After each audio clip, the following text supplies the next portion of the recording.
ভারতক বিশ্বৰ আটাইতকৈ ডাঙৰ গণতন্ত্ৰ বুলি কোৱা হয়। এই গৌৰৱ কেৱল ভোটদান আৰু নিৰ্বাচনৰ বাবেই নহয়, বৰঞ্চ সদনত আলোচনা হোৱা মত বিনিময় আৰু কৰ্তৃপক্ষৰ সক্ৰিয় ভূমিকাৰ বাবে। কিন্তু বৰ্তমান হয়েছে একটা গুরুত্বপূর্ণ বিতর্ক।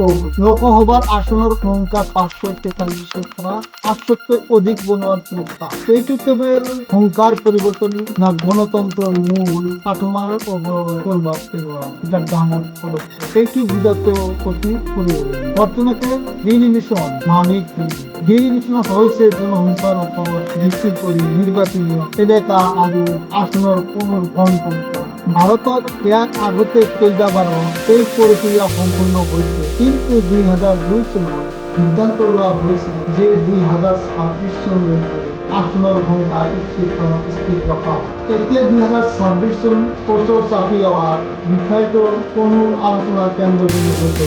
চীনৰ উদাহৰণ লৈ বিষয়টো বুজা যায় যে চীনৰ সাংসদ নেশ্যনেল পিপল কংগ্ৰেছ প্ৰায় 2009 সদস্য আছে। শুনিবলৈ অতি ডাঙৰ আৰু প্ৰতিনিধিত্ব, কিন্তু বাস্তৱত তাত কোনো চৰকাৰৰ পৰিচিত বিতৰ্ক আৰু চৰকাৰৰ বিপৰীতে